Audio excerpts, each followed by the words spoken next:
All right. Hello. I Hi. love this. I love the power of technology is so awesome. We have done so many fun things together, and Yes, you're in Boston, sometimes you're in Florida, I'm in LA, and it's amazing. Like we've been able to connect so frequently and I only know. once in person in the last 2 years. I Um, know. but thank you for being here. Alicia, we met through the Institute for Integrative Nutrition, which is so cool. We were in school together at the same time and have since graduated and have our own roster of clients. And I like how we've taken our kind of niche in a different direction, which is really Yep. cool. So I'm happy to have you here. I love all of the knowledge that you have and all the little gems you can drop regarding hormone health and really just kind of being a woman. You really take that to the next level. So, why don't you introduce yourself? Thank you. Thank you so much for having me. I'm so psyched to be here. I'm so grateful that you invited me to be on your podcast. And yeah, I actually remember our first conversation like it was yesterday. I remember exactly where I was sitting and what we talked about, and it just left such a lasting impression on me. And we had such a deep connection then, and it's Yeah. been so special to continue to grow in our friendship over the past couple of years. So thank you again for having me. You're Um, welcome. yeah. So I am Alicia Phipps. I am a self-love coach, and I help high achievers find passion, purpose, and fulfillment. And that's because I am one, have always been type A, high achiever perfectionist. And after many years of working in corporate, I worked in corporate for 10 years. It led me to major burnout, and I just totally lost my passion, my purpose, and fulfillment in my life. And so now I'm really passionate about helping others refine that in themselves. It's so easy Mhm. to lose ourselves in our society and conditioning, and even just our everyday thoughts sometimes. Mhm. So Yeah. yeah. What do you think is that pivotal moment in that kind of shift from that corporate typical 9 to 5 lifestyle to the lifestyle that you and I are kind of after these days? Like, where I know, at least for me, it's years and years of thinking about it and wanting to make that shift, but being afraid to. In your experience, having also kind of made that shift yourself, what do you think is the pivotal point where it becomes clear that you need to do something differently? Yeah, I think there's a couple things. So for me, it was health related. I went through this period of anxiety and depression. We'll get into the details of that as we go through here. But, that was a result of chronic stress over a really long period of time that I just left, without intention. I just was not intentionally living my Mhm. life. And for me, that was the pivotal point. I realized that my health was at stake. Um, you know, but in every hard decision, I say and guide my clients that it comes down to two things. First, you need clarity in what it is that you're desiring, right? It's no longer this life that I'm living, or this relationship that I'm in, or this place, this state that I live in, whatever it is, X, Y, and Z. First, you need the clarity that that's just not it, head where you want to head next. And then you need to muster up the courage to take the leap, because Mhm. that's really all it takes, is being really crystal clear and, having the courage to take the leap. And those things have many, lots of different timelines, right? Based on whatever kind of decision you have to make, big or small. It can take, more or less time for certain people too. So Clarity and courage. I love that. yeah. It's so true. Those are just two really, really imperative pieces. I like that. That's actually looking back, I can kind of pinpoint that that really is what was able to propel me forward without consciously thinking about that as, Hmm. clarity and courage. That's really interesting. I do want to kind of go back to, the way that the wrong career or,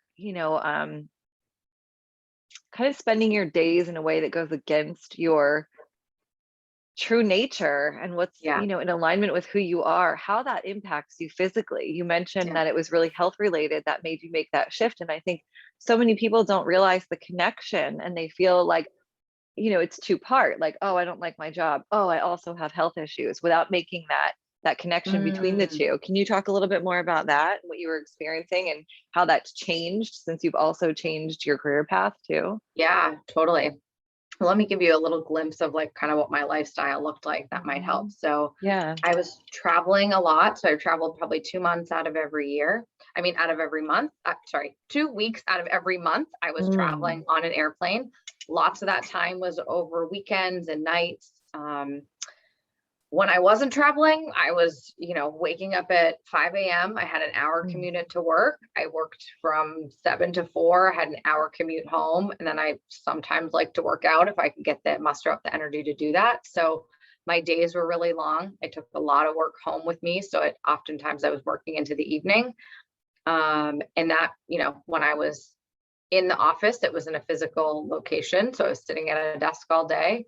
And, I was your typical coffee first thing in the morning, coffee again at 3 o'clock, you know, treats and candies and cookies and Mhm. things all throughout the day because that's what everybody has in their office space. Mm. And so, I was just constantly on this roller coaster of just highs and lows, right? Either really, really tired or like, pumping up with adrenaline and, fake adrenaline in the form of caffeine and sugar, right?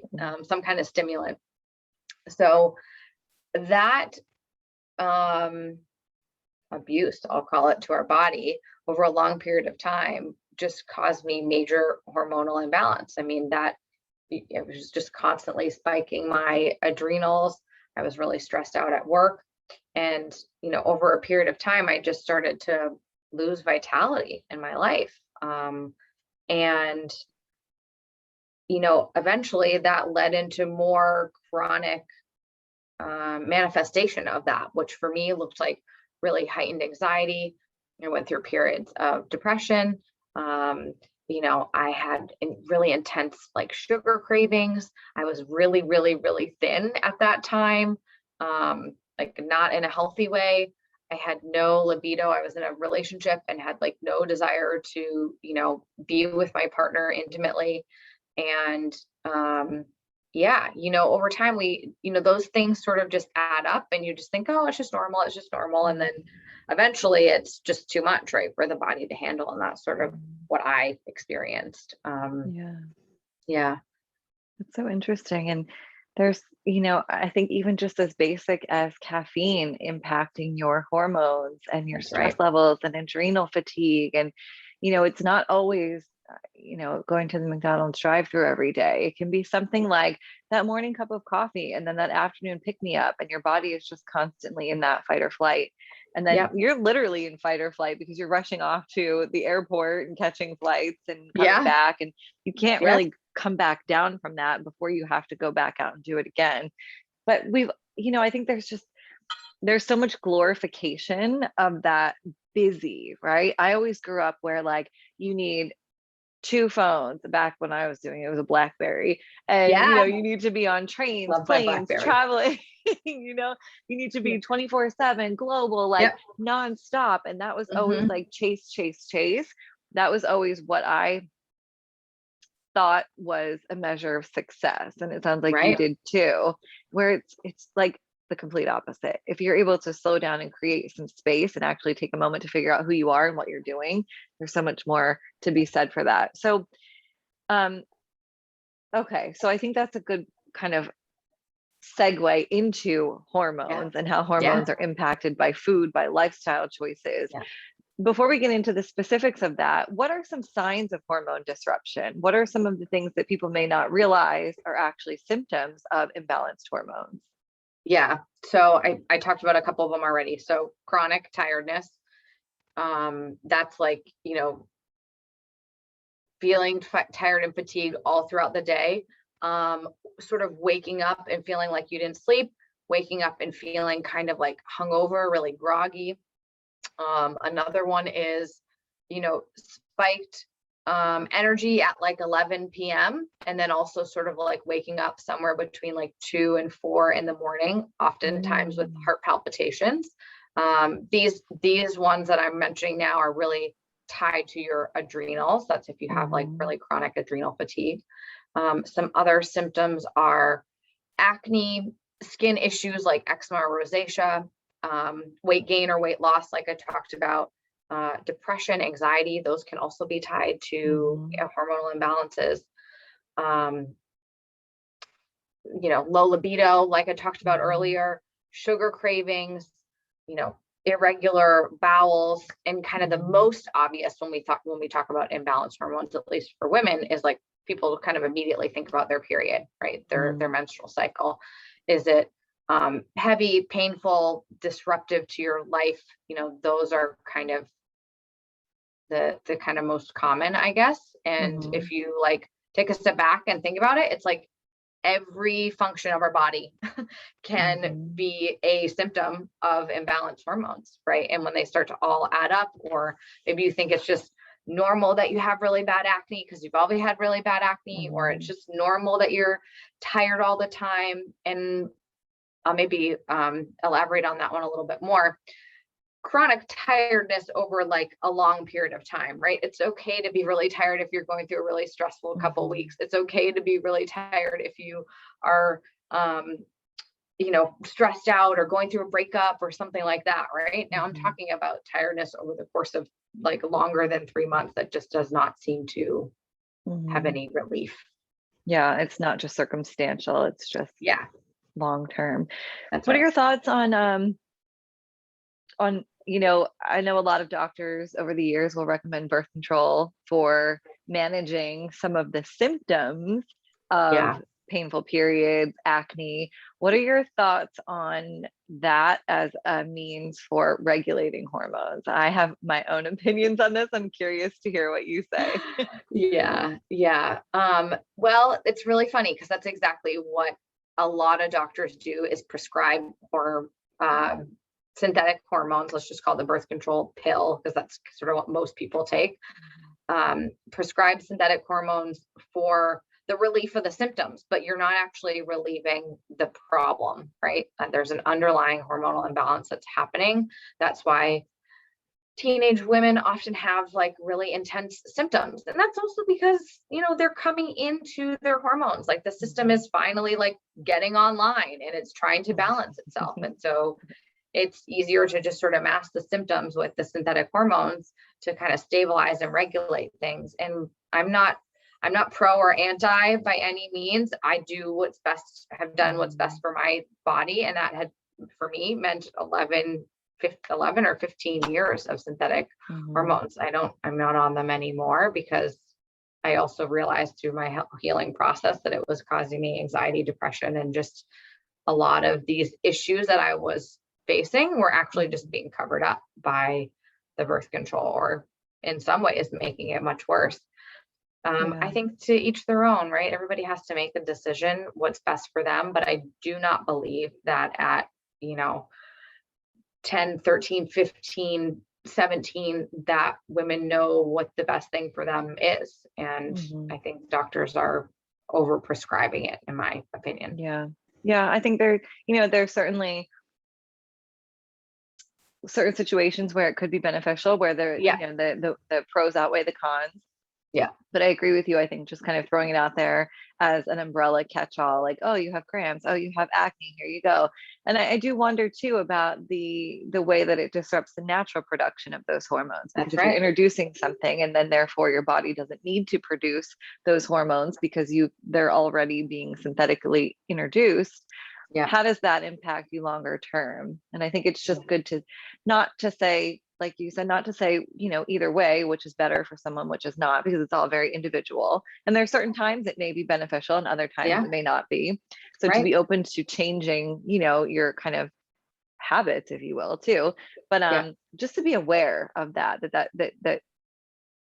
I think weighing the pros and cons and understanding your options and things like that. I too have noticed an improvement in my skin, in my cycle, in my energy levels, in my weight, even since I have stopped taking hormonal birth control.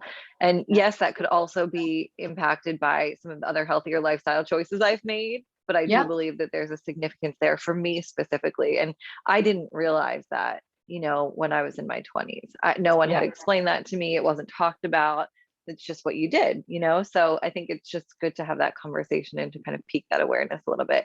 What are your thoughts on, I know I have some listeners who their bodies cannot produce the hormones the way that, they should, whether it's thyroid issues or, other things that may come into play. Do you have any suggestions on helping to regulate the kind of the female system? Because yes, there's introduction of, say, bioidentical hormones, or thyroid medication, certain things you need, you physically need that. But is there any way that can be supported through like food and lifestyle choices as well for someone who's maybe doesn't necessarily produce? Because I do want to talk about, in normal circumstances, how we can do that. But just kind of thinking about some of my listeners right now, curious if you have any thoughts on that, for someone who maybe doesn't produce those hormones naturally. Yeah, for sure. Well, I'm no doctor, but in my own experience, when I was transitioning off birth control, it was really a challenging period for me. And as my hormones were re-regulating, so that's sort of the only baseline I have for my own personal experience. And I took bioidentical hormones, or in the form of a supplement that really helped me like get to a place of balance. So I think if you're working with, a physician or a naturopath, even, those are great people to suggest sort of some of the more natural routes or supplements or herbs that can really help with that like lack of production for someone, for example, like with a thyroid issue or something like that. That's interesting. Herbs. What kind of herbs would typically be recommended for something like that? I don't know the specifics, but I know that there are like absolutely specific herbs for specific things, right? Or imbalances based on like what you're going through, whether it's, your thyroid or your adrenals or, cortisol, like whatever sort of is in balance. There are definitely, very specific herbs and supplements. I know one, that just sort of came off the top of my head as like a chasteberry. People take that often if they have really heavy periods or painful periods. So there's like certain supplements and herbs that are really great for specific issues like related to hormones. Very cool. I love that. Yeah. Anytime you can take the natural route, and I guess, a naturopathic doctor would be like a good complementary kind of practitioner to your, say, regular doctor or OB/GYN or something.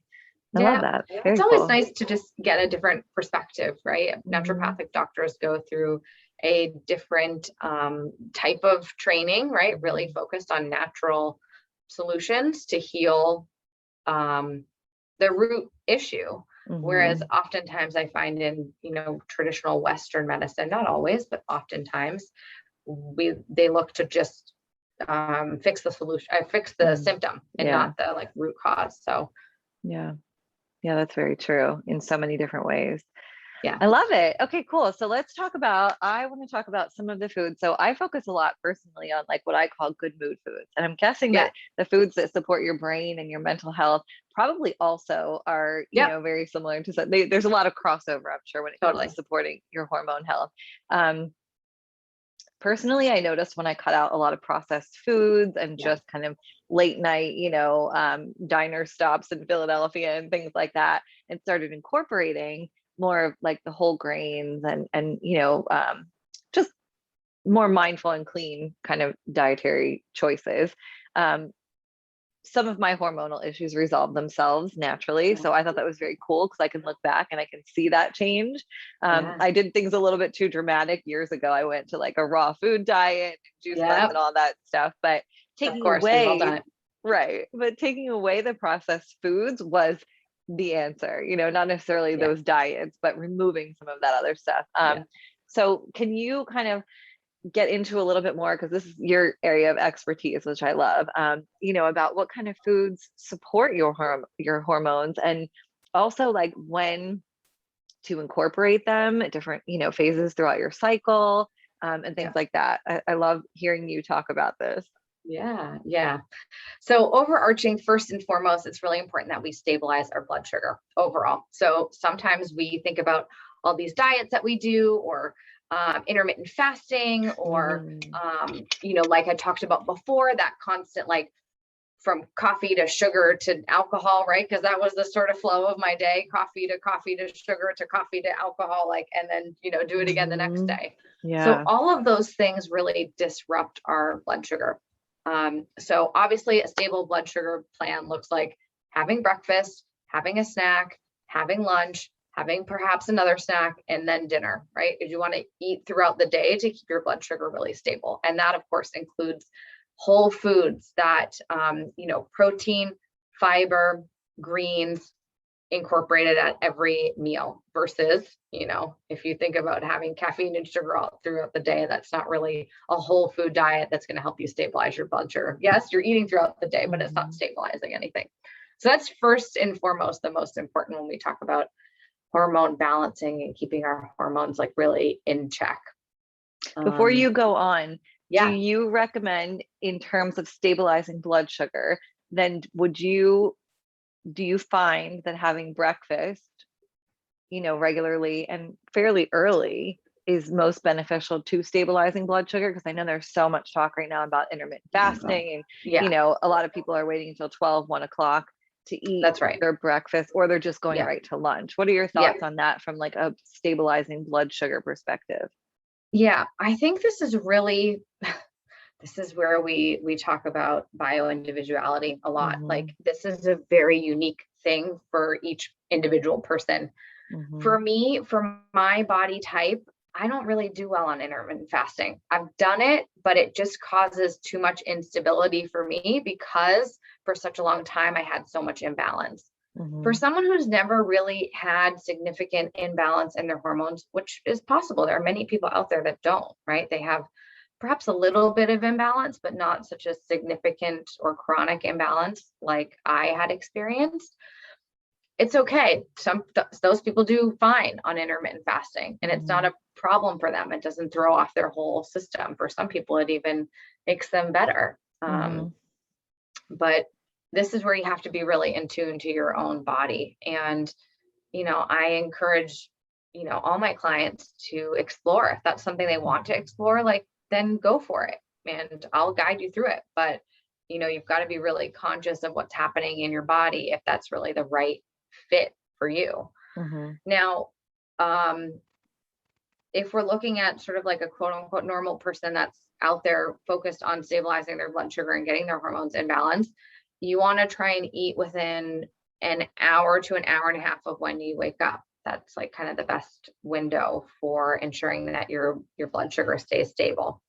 Hmm. Um, so again, I don't know Yeah. if I really answered your question, but it's Yeah, a very you did. individualized thing. No, Yeah. I think so. I like, and I know for you, you prefer breakfast because you don't do well with intermittent fasting. For me, I don't do well when I eat too early. It doesn't Yeah. sit well in my stomach. It kind of weighs me down. I get tired.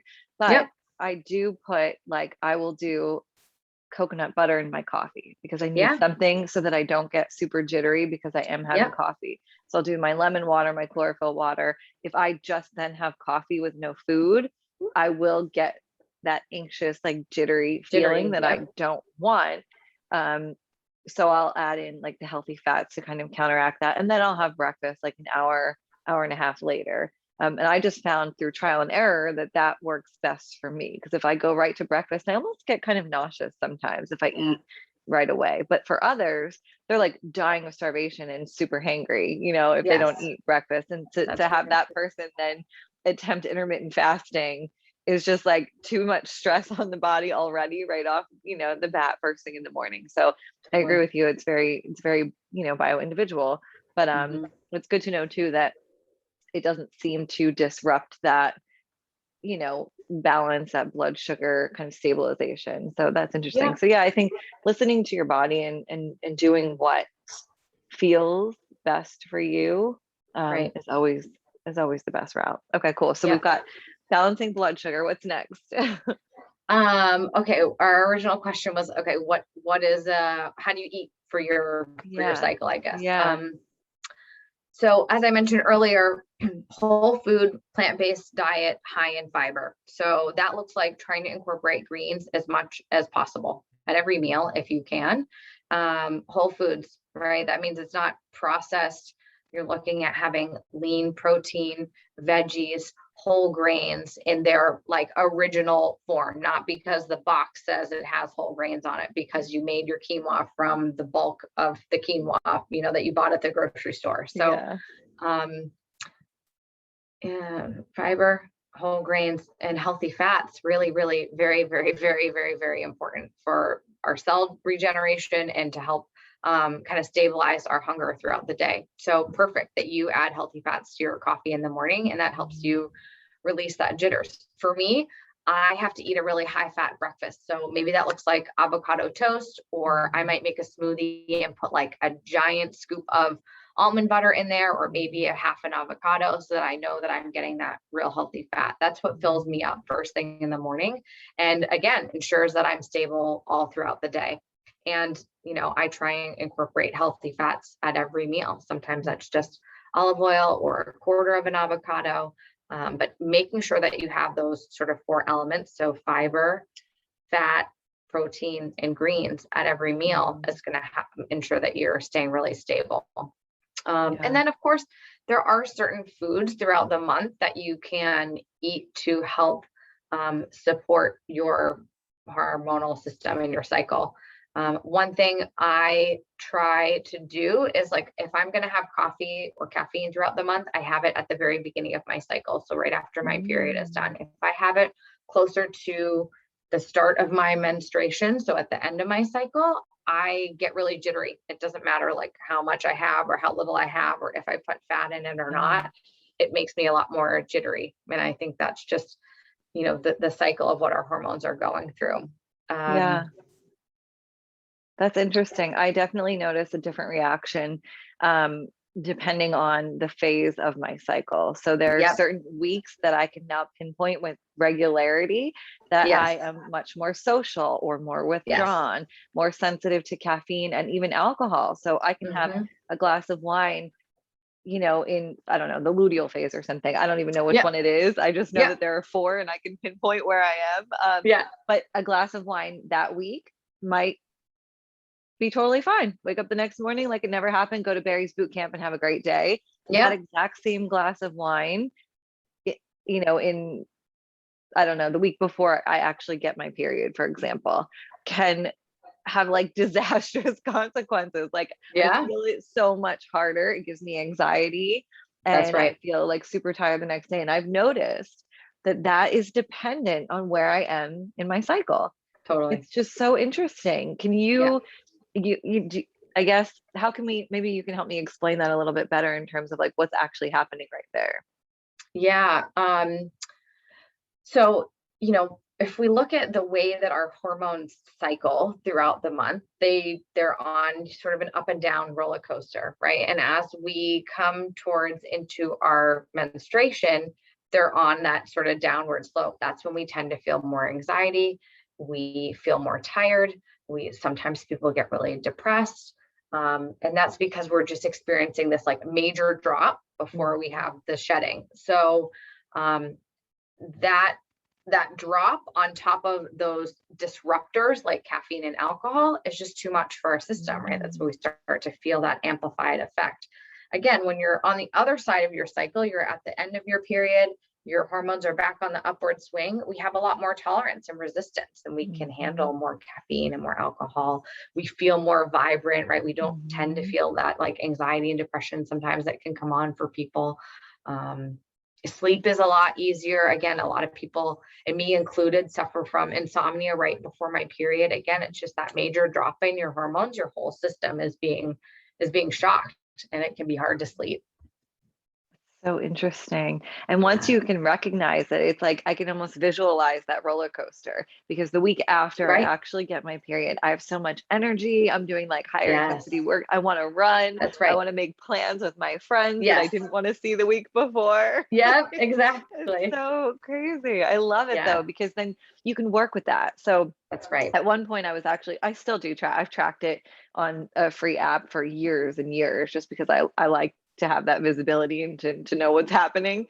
Yeah. But I was actually looking at it by phase each month to kind of Yes, pinpoint, because once you have that awareness, then you can kind of give yourself a break and think like, that's oh, right. not what's wrong with me, like something must be going on, but like, oh, that makes sense. You know Yeah. what? I am going to bail on those plans tomorrow, because Yep. I know in a week I'm going to be in a much better headspace. And now I That's almost right. plan things accordingly. Like I know where I am in my cycle, and I probably won't even make the plans to begin with during certain times in my cycle. And other times I'll make them knowing that fully well that I'm going to keep them because like, I'm feeling good. So I Yeah. think it's really cool to be aware of that. And, even things work related, like back before the pandemic, networking events or Right. off-site things or presentations or public speaking, like if you can kind of pinpoint the best time for you to do certain things and then the best Yeah. time to scale back, you can use that to your advantage so much. And I think that's really Absolutely. cool.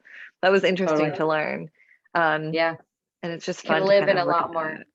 Yeah. You could Harmony. just allow yourself to live in a lot more flow and Yeah. harmony and alignment when you do become aware of what that's like Yeah. for you each cycle. Yeah. Yeah. Each phase, I guess, of our cycle. Yeah. It's very cool. It's like, it used to be, I always perceived it as like this inconvenience, and now I can appreciate it as this really like magical cycle that is Yeah. just like nature is very, very cool. So It is. thank you for the explanation.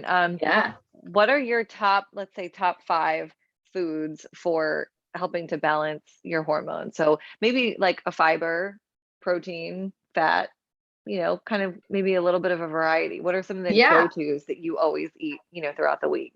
Yeah. Sure. So, I cycle through different nut butters. So I'm a huge nut butter fan, and regular raw nuts are fine too. It Mhm. depends on your preference. Some people like roasted as long as they're not too salted. That's okay, but the raw form is really the best that you can Mhm. get. So I'm a raw almond eater. I kind of eat those occasionally throughout the month. I do tend to like some variety. So I do raw almonds and raw walnuts.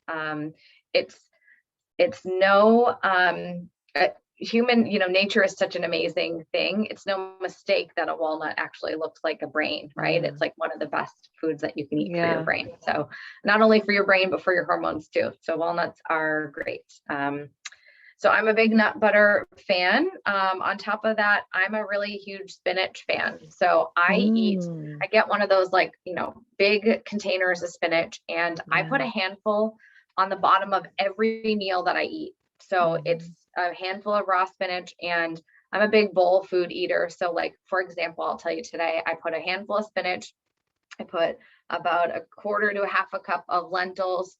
On top of that, I put some roasted cauliflower, and I had a turkey burger, and I just Mm. heat it up in the microwave. And so it's all gets kind of all wilted. I'm a big, like I said, bowl food eater. I kind of Me mix it too. all together and eat it Yes. just like that. So Yeah. it's one of the easiest ways that you can get greens in every meal. People think it has to be like, oh, I've got to eat a salad or I've got to saute all these greens or veggies. Like, no, I just put them in the bowl and microwave them, and they're like, it's perfect. Yeah. So that's my fat, my greens, my fiber. So I'm a huge bean legume fan. It's what helped me regulate my hormones the most. They're the most readily available form of fiber. And as a society, we are like so scared of eating beans. I eat beans probably at least once, if not twice a day, on top of taking my psyllium husk supplement. And that's what keeps my hormones like stable and regular. On Mm. top of if I have a night that I'm going to go drinking, I have a big glass of psyllium husk before I go to bed to again stabilize that blood sugar that's going to be spiked and then crashing in the middle of the night when after my like alcohol crash is coming down. The Mhm. psyllium husk really helps with that. Oatmeal is Interesting. another great form of fiber, soluble fiber that people can get, but you have to eat a lot of oatmeal to get the same amount that you would eat in Mhm. beans. So I'm a big bean fan. When I say fat, fiber, greens, what am I missing? Fat, Protein. Beans or protein. protein. Yeah, I Yeah. mean, you've got that covered. Yeah, protein. I'm a huge like fish or turkey burger fan. That's like kind of what I go to. Those are my go-to, and eggs, of course, but pasture raised organic Mhm. eggs. I usually have a bunch hard boiled in my fridge. So that's like some of my favorite foods for stabilizing blood sugar and stabilizing your hormones. Delicious. All my favorite foods. Yeah, And then you can take the salmon and you can put it on the spinach and you can that's throw in right. some avocado and some eggs. Yes. I love doing the spinach like a little bit, well, it gets a little bit wilted because of the fish. So I'll do a piece of salmon on top of it Yes. and it warms it up a little bit. And Yes. then a soft boiled egg with some Ooh, cucumber yes. and dill. That's like my favorite. I love Yes. that. You've got to get your air fryer so you can do the salmon in the air fryer. It's so I easy. know. I can't stop. Every time I look at your Instagram, I'm like, oh my God, I need an air fryer. You I do. want to do my salmon air fried. I want to do this air Yes. fried. I want to make Yes. sweet potato fries, like all those things. I cannot believe I Yes. don't have them yet. So I I'm know gonna go all out the after this. veggies. Yeah. You have to. The Yeah. cauliflower, the Yes. Brussels. Oh my Oh my God, it's so God. good. I'm You going can even shopping. do what you're doing what? I'm going shopping tonight with my Yeah, boyfriend. So like I might come home with one. I'll let you know.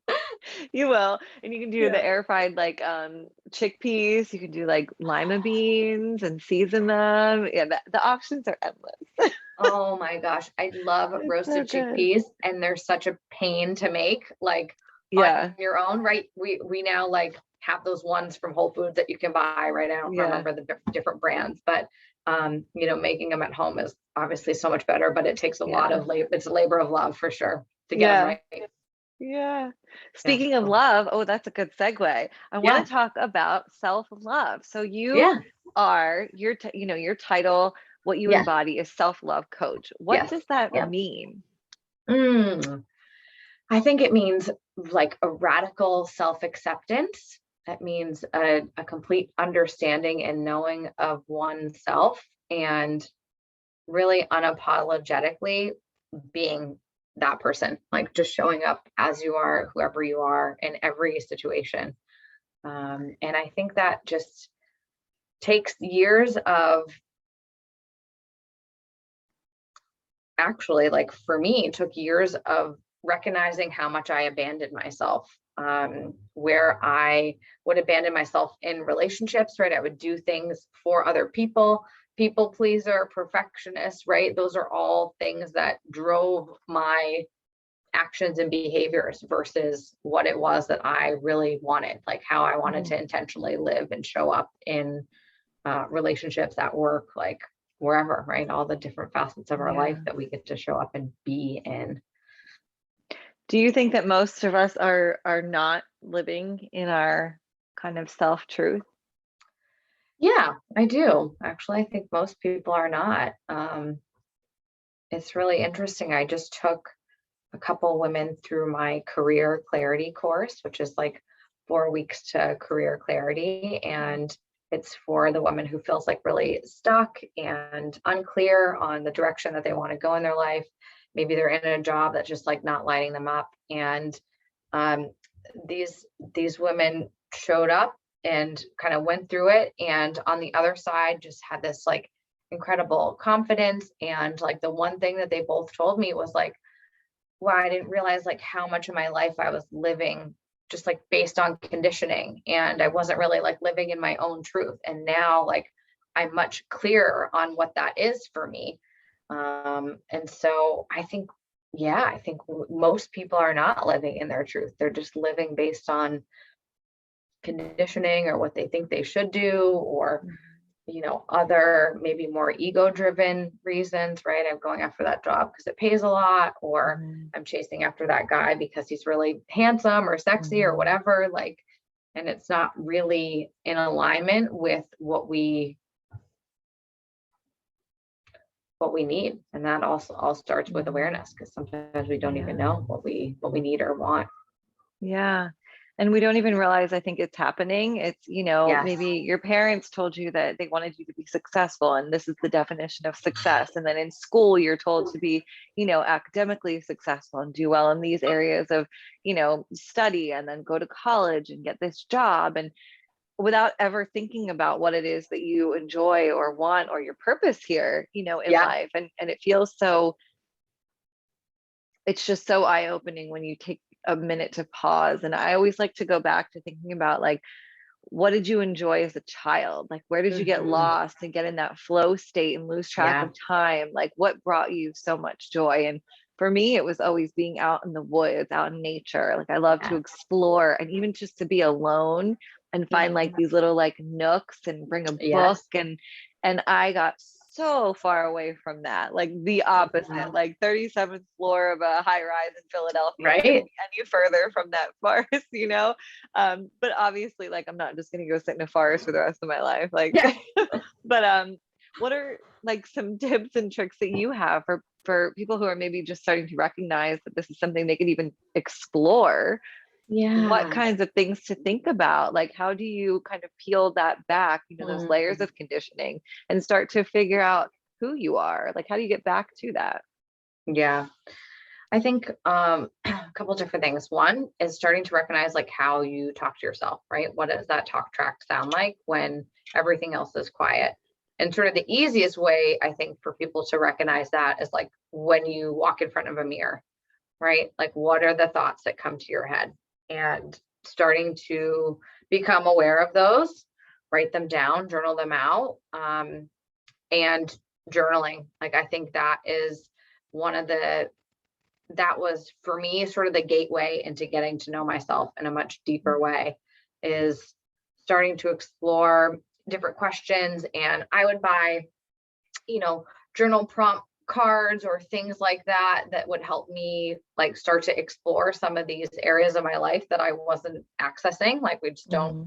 we don't think about on a day-to-day basis, right? It's not like writing down your goals or, you know, whatever, you know. Mhm. Those are the two, I would say those are the two ways to really start to bring awareness to what self-love looks like to you. And Mhm. then my last thing that I'll leave people with is like, you know, you can ask yourself in a decision place, right? When you're in a place of making a decision or making a choice, like, is this a self-loving choice, right? Or is this a choice that I'm making for something Mhm. else or someone else, or ego driven, or, you know, um, yeah. That makes sense. Yeah. It takes me to, journal prompts I think are super helpful.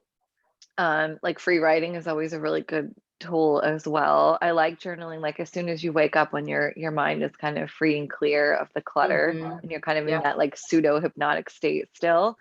Um, and also, different resources and classes, I think too, like Lacey Phillips, to being magnetic.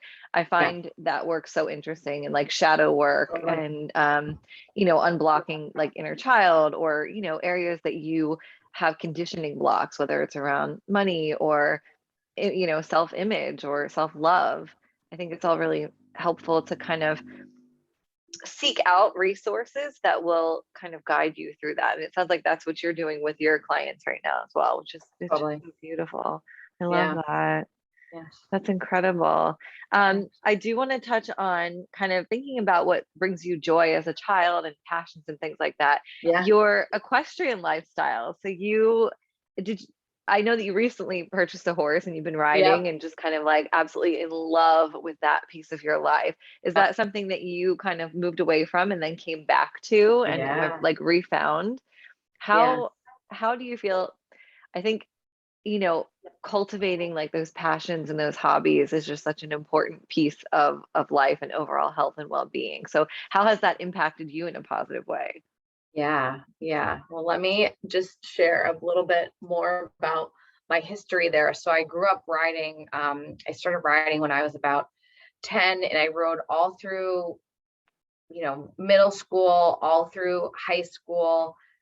I had a horse. I rode through college. I was on the equestrian team. And at the end of that, I was so burnt out. I was like, I cannot go to another horse show. So you can see what type of person I am, right? I'm like really all in. Like I said before, type A, Mhm. high achiever. I am all in all the time to everything that I'm doing. And that has led me to burnout many times in many Yeah. areas of my life. So I took a break. I was still riding, but not very actively, I would guess, like through my 20s.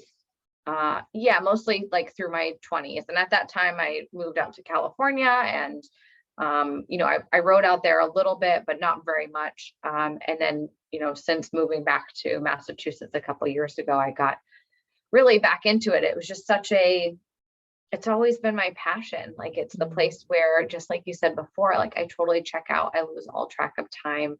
I think it's because it's a place where I can be really present and very like in my body versus like in my head, which is a place that, can definitely take over and take control, for many of us, I think.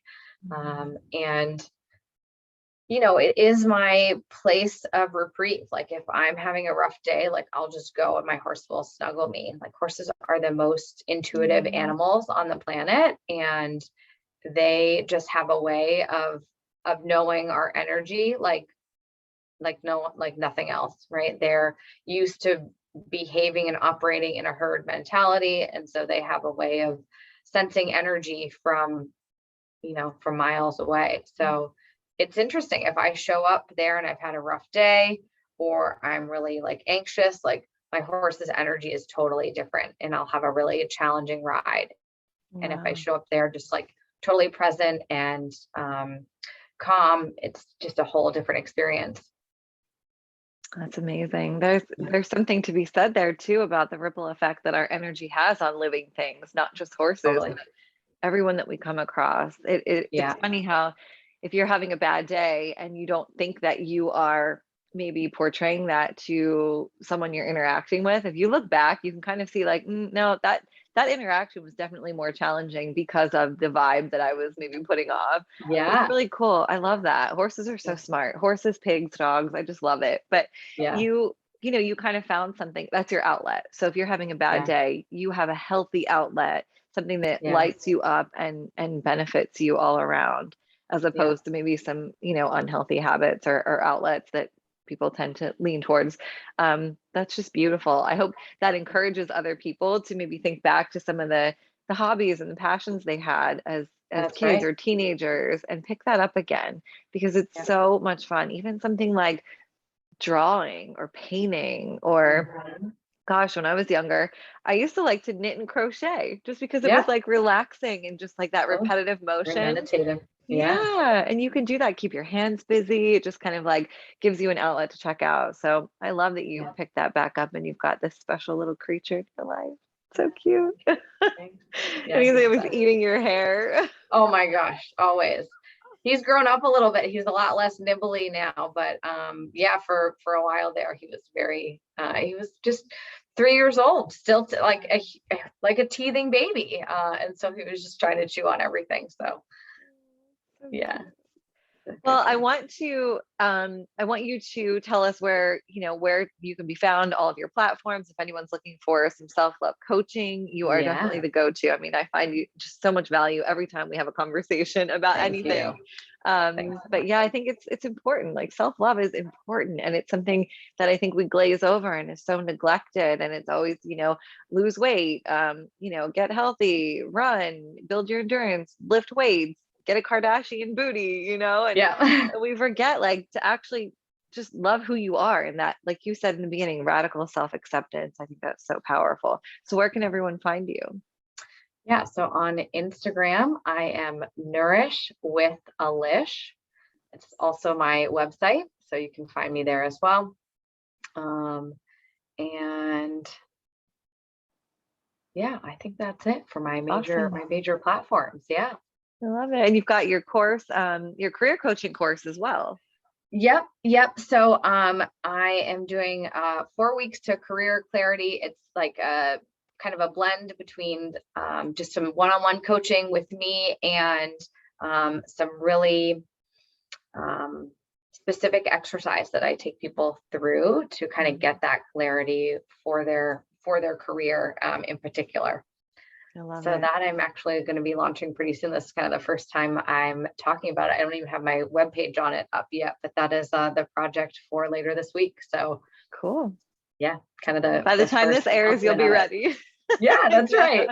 Yeah. that's great. I love Oh it. yeah, Well, and one other thing, I have my retreat coming up that I would love to just share about as well. So yeah, please. I have my annual retreat that's happening over Halloween weekend in Old Orchard Beach, Maine. So for anybody on the East Coast, but we're of course welcoming it to anyone nationwide, of course. And that will run, yep, Friday through Sunday.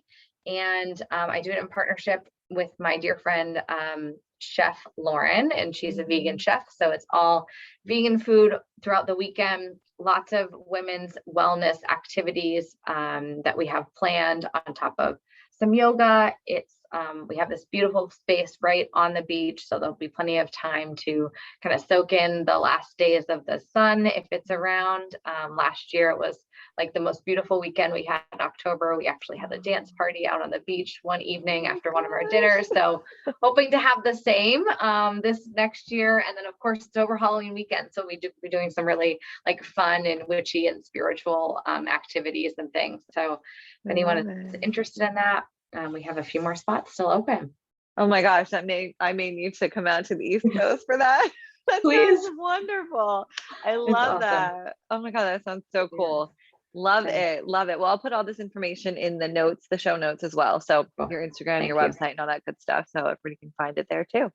Thank you so much. Oh, I just love you. I love spending time with you. And this was such a pleasure. Thank you for joining and showing us with all of that good, juicy hormone health knowledge. Thank you. I love it. Thank you so much for having me, Kristen. I really appreciate it. So grateful.